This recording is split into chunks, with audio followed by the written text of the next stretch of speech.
Bem-vindo ao podcast Casa Viva, Mensagens para a Vida. Você ouvirá agora uma mensagem do nosso pastor Daniel Ventura. Deus o abençoe e fale ao seu coração.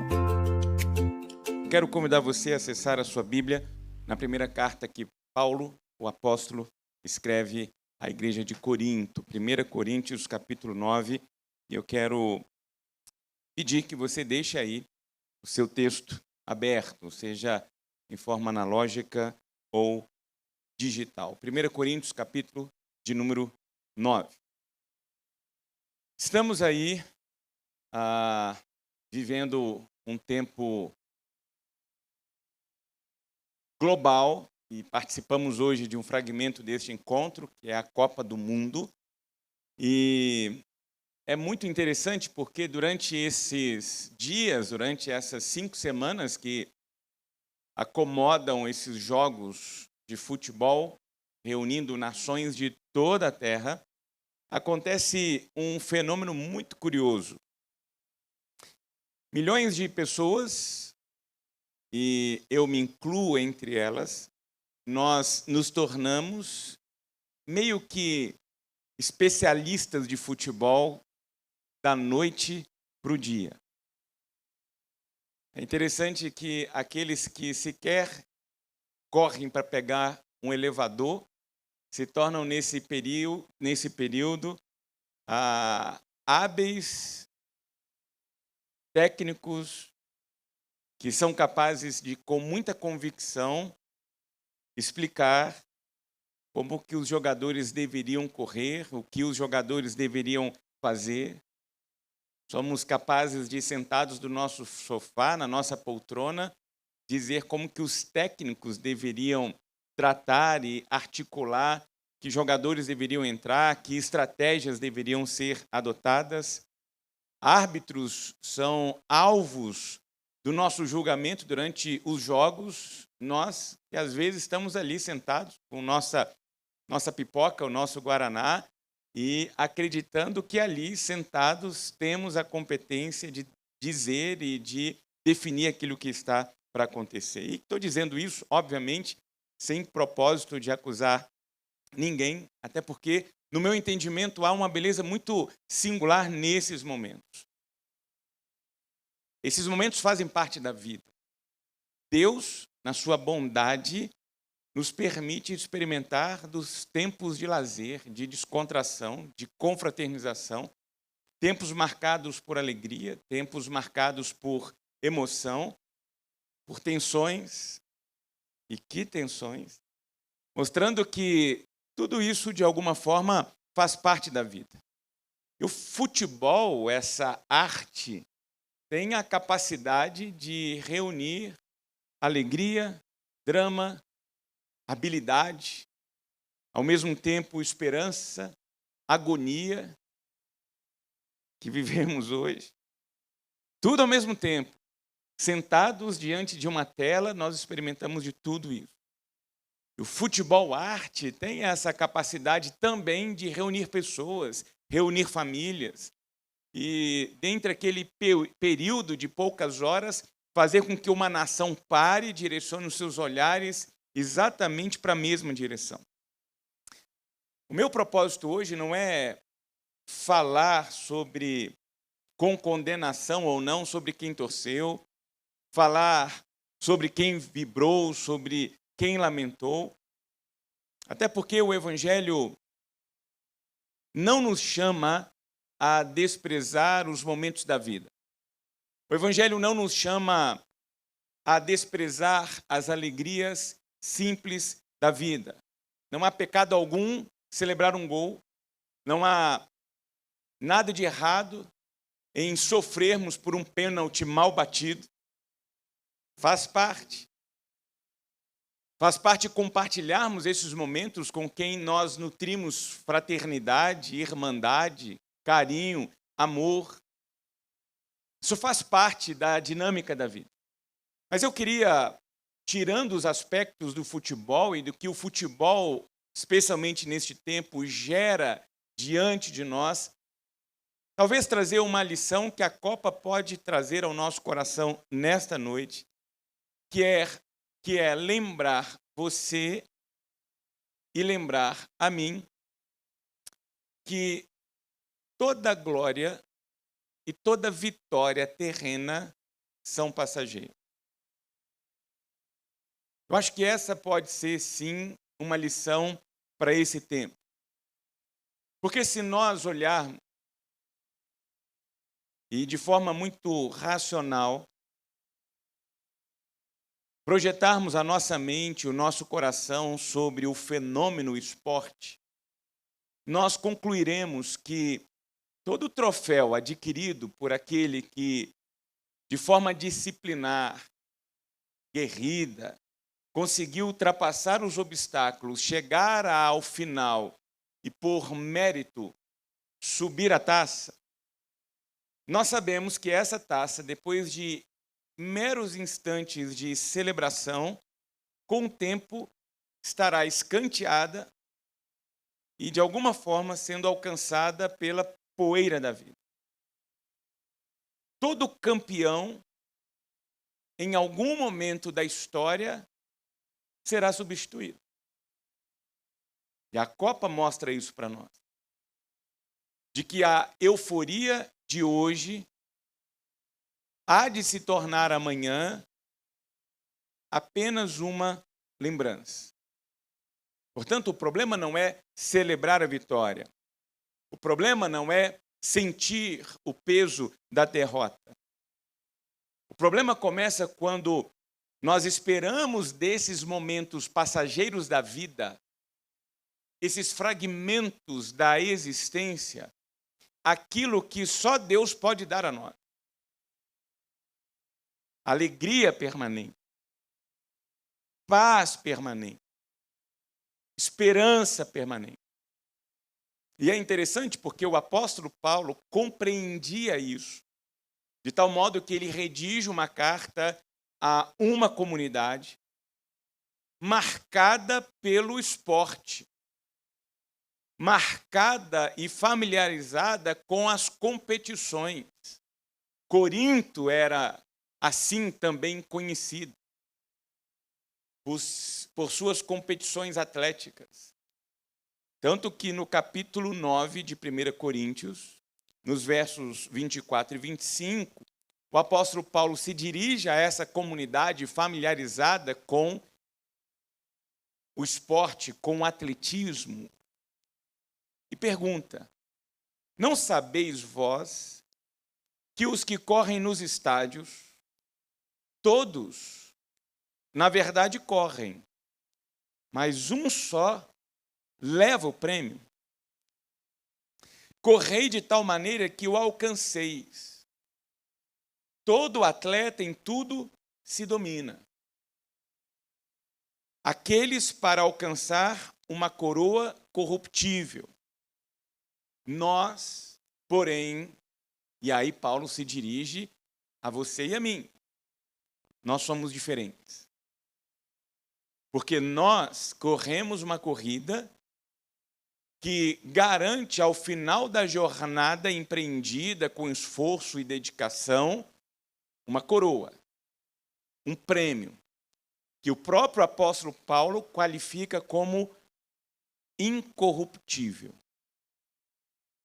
Paulo não despreza o atletismo, a figura que se dedica com disciplina, e ele faz questão de observar e, a partir da sua observação, registrar isso, porque ele sabe, ele convivia com aquilo, de que um atleta ele precisa treinar a despeito do cansaço, a despeito do convite do seu corpo a se render, ele precisa lutar contra aquilo. O atleta verdadeiro de alta performance precisa renunciar ao conforto, precisa se submeter a uma rotina de entrega, de dedicação, para que então aquele objetivo definido para o final da sua jornada, que é estabelecido a partir da categoria do seu esporte, ele consiga então empreender todo o seu tempo, toda a sua dedicação, para então ser um candidato ao prêmio. E aí Paulo nos faz pensar, E o que Paulo nos convida nessa noite é refletir, poxa, se eles fazem tanto, se dedicam tanto para, ao final, adquirir uma coroa que passa, como que nós devemos, então, viver, nós que fomos chamados para, então, alcançar a coroa incorruptível? Se há tanta dedicação, esforço, empenho, disciplina para os atletas de alta performance que empreendem tempo, esforço e dedicação para alcançar um troféu e uma coroa que será erguido durante alguns instantes e depois abandonado, o que dizer de nós que temos empreendido a nossa vida, a nossa história, o nosso tempo, os nossos recursos numa jornada, porque você e eu estamos nesta jornada pela vida, para que então consigamos adquirir ao final a coroa eterna? Essa é uma pergunta que ecoa depois do apito final. E esse é o nosso tema. Por qual coroa nós estamos vivendo? A favor de que estamos empreendendo o nosso tempo, os nossos melhores dias, a nossa energia? Qual o nosso objetivo final? Porque jogadores treinam a vida toda, se dedicam a vida toda, abrem mão de uma série de situações e de circunstâncias para ter o prazer de receber uma medalha de ouro, um troféu, erguê-lo por alguns instantes e depois experimentar daquele auditório repleto de torcedores se esvaziar. Ter que sair daquele ambiente, por quê? Porque a festa encerrou. E pegar aquela taça que foi vislumbrada por poucos instantes diante dos olhos de uma multidão, ir para uma sala, ser trancafiada dentro de um armário, para quê? Para a vida continuar. A vida continua. Deus, porém, vem ao nosso encontro e nos oferece algo infinitamente maior. Deus nos oferece vida eterna. Deus nos oferece uma paz que excede o entendimento. Deus nos oferece uma alegria incondicional. Deus nos oferece perdão para os nossos pecados. Deus nos oferece, em resumo, uma coroa que não se deteriora. Há um prêmio aguardando a nossa jornada. E consciente disso, Jesus faz uma pergunta que atravessa os tempos e nos alcança nessa noite. Essa pergunta é pronunciada por Jesus lá em Marcos capítulo 8, quando ele diz assim: que aproveita o homem ganhar o mundo todo, dedicar-se a tantas coisas, empreender os melhores anos da sua vida e, ao final, perder a sua alma. Ser reconhecido, carregar prestígios, credenciais, adquirir patrimônio, ser uma influência, mas ao final perder a sua alma. Será que vale? É a pergunta de Cristo Jesus. Ganhar de um lado aplausos, ganhar de um lado views, ganhar de um lado likes, e do outro lado perder o coração. O que adianta? Adquirir reconhecimento, aplausos, levantar taças, e do outro lado caminhar pela vida vazio de Deus. Por isso que a resposta cristã não é desprezar os momentos alegres da vida. Houve um grande debate nesses dias aí se a igreja exibiria o futebol, se não exibiria futebol, a turma fazendo memes, olha, não pode porque a Copa é do mundo. E se a Copa é do mundo, não pode? A Bíblia lembra a cada um de nós de que nós estamos no mundo. Nós não somos do mundo, mas nós estamos no mundo. E não estamos isentos de viver a vida como a vida é. O que nos diferencia é exatamente a forma como nós conduzimos a vida e o nosso coração diante da vida. Então não há pecado algum de vivermos momentos como nós vivemos aqui.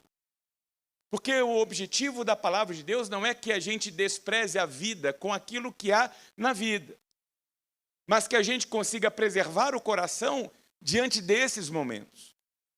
Consiga preservar a nossa alma diante da nossa jornada pela vida. Então, aproveite o futebol, divirta-se, reúna com a família, compartilhe os momentos.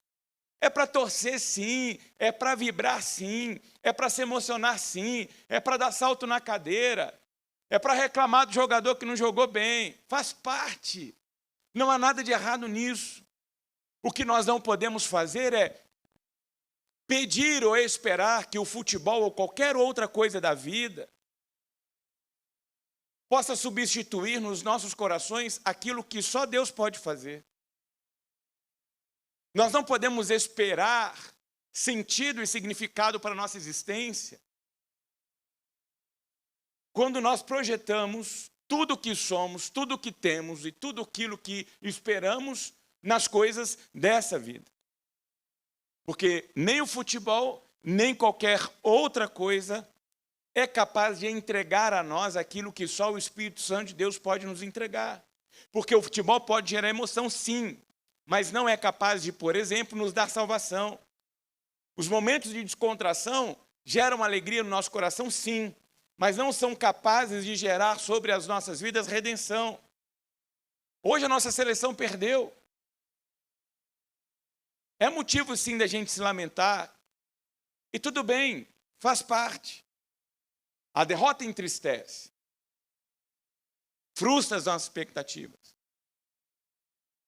Mas a gente precisa aprender a lamentar na medida certa. Nós não podemos entregar o nosso coração ao desespero, nós não podemos permitir que a derrota de uma seleção de futebol do Brasil, que representa a nossa nação e nós enquanto brasileiros, que a derrota deles marque a nossa vida, defina a nossa existência. Faça com que a gente viva agora, essa semana, cabisbaixo, porque o Brasil perdeu. Não, o sol não vai nascer amanhã. A igreja vai continuar sendo igreja, a nossa missão continua de pé. A esperança das nossas vidas, ela não é eliminada no mata-mata. Porque o que Deus tem reservado para cada um de nós, Paulo diz, é incorruptível. A maior vitória da história, ela não acontece no campo de futebol. A maior vitória da história não é marcada por um troféu erguido diante de uma nação. A maior vitória da história acontece no madeiro, quando Jesus, o homem, habitando entre nós, voluntariamente se entregou e foi àquela cruz em favor de todos nós pecadores. Aos olhos do mundo, de quem estava naquela circunstância, olhando para aquela cruz, diria, um derrotado. Qualquer pessoa que passasse pelo Calvário e percebesse 3 homens crucificados, teria automaticamente o pronunciamento sobre aquelas vidas de que estavam ali porque eram derrotados. Só que nós sabemos o outro lado da história. E o que nós sabemos é que naquele madeiro estava acontecendo o maior ato de vitória da vida sobre a morte, da ressurreição sobre a morte. E Cristo, preste atenção nisso, ele não venceu evitando a cruz, ele venceu passando pela cruz. E aqui está o centro do Evangelho. Porque antes de recebermos a coroa da vida, o que o Senhor Jesus Cristo mostrou por Ele mesmo, antes de retornar ao trono de glória, foi se submeter a ser coroado com uma coroa de espinhos, exposto ao vexame, para que nós conseguíssemos entender que enquanto estamos trafegando sobre as vias dessa existência, antes de sermos chamados para a grande vitória, nós precisamos suportar o peso dessa vida, as coroas de espinho dessa existência, os momentos de exposição e de vergonha semelhante ao de Cristo Jesus. Porque antes dele mesmo nos prometer vitória, ele se submeteu a morrer a nossa morte. E porque se submeteu a morrer a nossa morte e declarar para os desavisados daquele tempo que ele era, entre aspas, um derrotado, 3 dias depois, para a surpresa de todo mundo, aquele que fora denominado derrotado ressurge do mundo dos mortos como o grande vitorioso. Ele declara naquele ato de ressurreição uma nova palavra sobre todos nós. Por isso que a coroa eterna, ela não pode nem deve ser vista como prêmio para os melhores, medalha para os religiosos mais disciplinados de plantão. A coroa adquirida por Cristo Jesus é fruto da graça de Deus sobre nós, pecadores. O que Cristo Jesus faz é revelar o amor de Deus por nós para que, ainda pecadores, pudéssemos ser alcançados pela graça dele. Então, nós não corremos hoje a vida para recebermos amor de Deus. Nós corremos hoje a vida porque nós já fomos alcançados, amados, chamados, fortalecidos e temos a garantia da promessa do próprio Cristo Jesus de que Ele está conosco. Isso tem que ressignificar a nossa jornada sobre essa vida, entendendo que nós já temos garantida a vitória. Lembrando-nos de que aquele que está dentro de nós é maior do que qualquer desafio que enfrentemos fora de nós. Eu não sei quais são as lutas, os desafios, as batalhas, os jogos da vida que você tem precisado empreender, enfrentar. Mas o que Cristo Jesus faz naquele dia e que nesta noite celebramos com pão e com cálice é exatamente impor a vitória definitiva e distribuir essa vitória a cada um de nós por meio do seu Espírito Santo. Por isso que a pergunta central que precisamos fazer depois do apito final não é quanto foi o jogo, qual foi o placar. A pergunta que nós precisamos fazer diante dessa grande jornada que empreendemos na vida é por qual coroa eu estou vivendo. O que está lá no final da minha jornada que eu traço o meu olhar, a minha vida, o meu tempo, os meus recursos como objetivo? Eu estou gastando a minha vida com o quê? Eu estou empreendendo o meu tempo, meus recursos. Para quê? Por algo que vai ser perdido e ficará aqui? Hoje pela manhã falamos sobre isso. Se você não teve a oportunidade de estar aqui, eu quero te convidar a acessar o nosso portal com as mensagens e ouvir. Para que nós possamos, de fato, lembrar que essa jornada que empreendemos sobre a face da terra, ela é curta, muito curta. Nós não temos muito mais tempo sobre a face da terra, sabe por quê? Porque nós não fomos feitos para viver aqui. Nós fomos feitos para viver em outra dimensão. Essa dimensão é marcada pelo peso do tempo. Ah, mas e o tempo vai sim pesando sobre todos nós, vai deixando sua marca nos nossos corpos. Nos nossos cabelos grisalhos, aqueles que ainda os têm. Vai nos fazendo curvar e vai nos conduzindo cada dia mais para o ponto final da nossa existência. A despeito do que temos, a despeito do que somos, o Correlate vai denunciar uma verdade nua, crua, de que todos nós temos o mesmo destino. A pergunta é, o que temos feito neste pouco tempo que temos sobre a face da terra? Porque ao final parece sim, que diante da eternidade é como se nós estivéssemos empreendendo toda a nossa vida em 90 minutos de uma partida. A vida diante da eternidade pode sim ser denominada uma partida de 90 minutos. E ainda com direito àquelas paradinhas para hidratação. Para nos lembrar que passa muito rápido. Há pouco esperávamos pelo início do jogo do Brasil e Noruega. Já passou, já perdeu, já estão se lamentando. E sabe o que é mais interessante? A vida não para, não. O mundo continua girando. Enquanto uns choram, outros celebram. Assim é a nossa existência. Por isso que o convite do apóstolo Paulo para nós hoje é aprendermos a trafegar pela vida não dependendo do aplauso dos outros.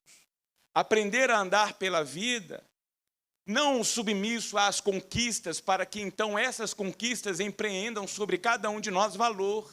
Porque o que define o nosso valor não é o que nós temos. O que define um valor é o que somos. E o que somos é filhos amados de Deus. Você é uma filha amada de Deus, você é um filho amado de Deus. Você é projeto divino. Deus, na sua eternidade, no seu propósito maior, decidiu criar você. Por isso que nós devemos andar por essa vida entendendo que Cristo é e deve ser o solo da nossa alegria.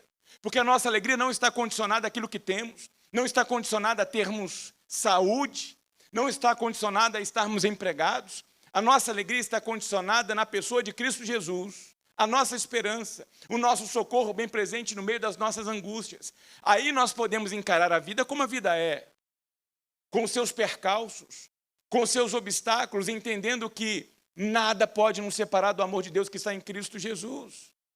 Por quê? Porque Cristo é o fundamento da nossa esperança. Cristo é a coroa que não passa. Por isso, meu convite é que nesta semana você possa identificar dentro de você uma alegria, uma preocupação, ou, sei lá, um desejo, que talvez esteja crescendo e crescendo e crescendo, e ocupando lugares que não deveria ocupar dentro do seu coração. Porque o que deve verdadeiramente ocupar a sua mente, a sua alma, o seu ser, é Cristo Jesus. Os sonhos de Deus para você, os propósitos do Papai do Céu para a sua vida. Por isso que nessa jornada o desafio é que possamos nos entregar diante de Deus. Não para que a gente viva debaixo da culpa, mas para que sejamos pastoreados, cuidados, socorridos e surpreendidos por Cristo Jesus. Então peça a Deus, coloque-se diante de Deus e diga: Deus, reordene as emoções, os sentimentos, os pensamentos que permeiam a minha alma. Coloque, Deus, cada coisa no seu devido lugar, para que você consiga viver a vida, sem ser derrubado pela vida, pelas circunstâncias da sua jornada. Então você vai sim, nos momentos de diversão, aproveitar o futebol sim, mas não se render e adorar e transformar o futebol como a razão da sua existência. Você vai celebrar as vitórias, mas você não vai depender delas. Você vai lamentar as derrotas da sua jornada sem permitir ser definido por elas. Porque você é um vitorioso em Cristo Jesus. Você não é marcado por aquilo que disseram sobre você. Então receba as alegrias da vida como presente da bondade de Deus. Agradeça a Deus pela sua casa, pelo seu cônjuge, pelos seus filhos, pelo seu lar, pelo pão sobre a mesa, pela cama para a qual logo, logo você vai retornar, pelo fôlego de levantar pela manhã e poder viver a vida com alegria, com gratidão, com satisfação. Porque o jogo do Brasil e tantas outras circunstâncias dessa vida passam. A euforia passa, assim como a tristeza passa. Os campeões de hoje passam e vão dar lugares a novos campeões. Nós passamos. E como nós estamos passando rápido. Mas Cristo permanece. E o mais lindo de tudo é saber que a coroa que Ele está reservando para cada um de nós não junta poeira, não perde o seu brilho, não muda de dono e não desaparece a despeito das circunstâncias da vida. Por quê? Porque o que o Senhor está reservando para você é incorruptível. O que o Senhor tem reservado desde a fundação do mundo para você é eterno, é glorioso. E receber isso e usufruir disso é e deve ser infinitamente melhor do que você hoje ter que levantar uma taça, uma medalha e celebrar diante dos homens. Porque depois do apito final, o nosso coração precisa sempre permanecer onde sempre deveria estar. Firmado em Cristo, enraizado em Cristo, vivendo para a glória daquele cuja vitória jamais terá fim. E esse é o desejo do meu coração para você nessa noite. Que você caminhe pela vida, de mãos dadas com aquele que é e sempre será o grande vitorioso sobre a história da humanidade, Jesus Cristo. E que ele seja o autor e o consumador da sua fé. Que ele seja sempre a sua torre forte. Que ele seja sempre reconhecido como o seu Abba, o seu papai do céu, que está de braços abertos dizendo para você, venha como você está, cansado, sobrecarregado, para que você seja surpreendido com meu alívio, com meu cuidado, com meu toque, com meu amor, com a minha graça, com a minha bondade, com a minha misericórdia. Por isso eu quero orar com você e quero orar por você agora. Eu quero convidar você aí onde você se encontra, para que você feche os seus olhos, se coloque diante de Deus nesse exato momento e agradeça a Deus pela vida. Agradeça a Deus pela vida. E peça a esse Deus que de mãos dadas com você, conduza a sua vida, conduza a sua história, para que nessa jornada que você tem empreendido até aqui e daqui adiante, você carregue a certeza plena de que o que está te esperando lá no final é algo preparado por Deus para você. Deus, muito obrigado pelas alegrias simples da vida. Obrigado pelos momentos que podemos, enquanto estamos aqui, compartilhar uns com os outros. Mas cuida, Deus, dos nossos corações. Que o Teu Espírito Santo nos livre de transformarmos esses presentes, essas situações da vida, em ídolos. Reordene, Deus, os nossos afetos. Ensina-nos a celebrar, a nos alegrarmos, sem adorar, sem transformar pessoas, coisas e circunstâncias em algo maior do que o Senhor sobre as nossas vidas. Ensina-nos a lamentar diante das perdas, diante das derrotas, sem nos desesperarmos. Porque o Senhor é aquele que promete que mesmo que andemos por vales de sombra, marcados pela morte, mesmo que tenhamos que encarar as tempestades e as circunstâncias da vida, nós não precisamos nos render e temer mal algum, porque o Senhor está conosco. E nos ajude a passar por tudo isso com os nossos olhos direcionados para aquele glorioso dia, para aquilo que o Senhor tem reservado para nós, uma coroa incorruptível, que não perece, que não será marcada pelo tempo, pelo esquecimento.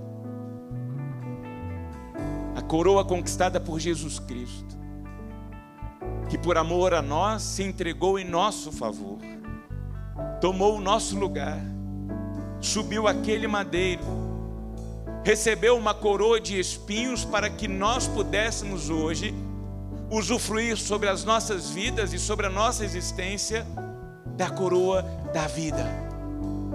Nós te louvamos por isso, porque podemos passar por essa existência marcados pela vida que só o Senhor pode dar.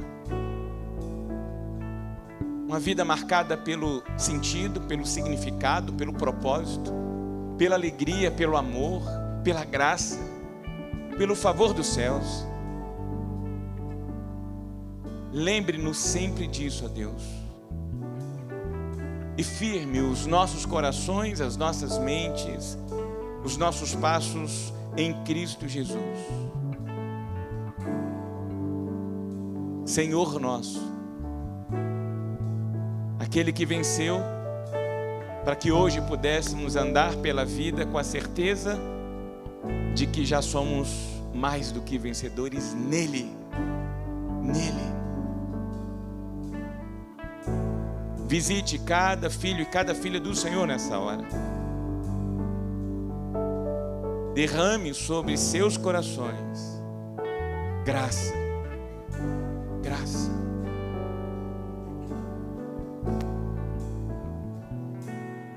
Derrame cura, derrame alegria, ousadia, libertação, perdão, direção. Erga os caídos, toque sobre a ferida dos enfermos, renove os laços de amor, fortaleça as famílias, guie os nossos filhos na vereda da justiça, para que todos nós possamos andar por essa existência, lembrando-nos de que nós não estamos sós, o Senhor é conosco por onde quer que andarmos. O Senhor é conosco. E que essa verdade nos fortaleça, nos guie, nos direcione e nos conceda a alegria daquele dia, recebermos a coroa da vida, conquistada por Jesus. E é em nome dele, para a glória dele, que nós oramos e adoramos o teu santo nome. Amém e amém.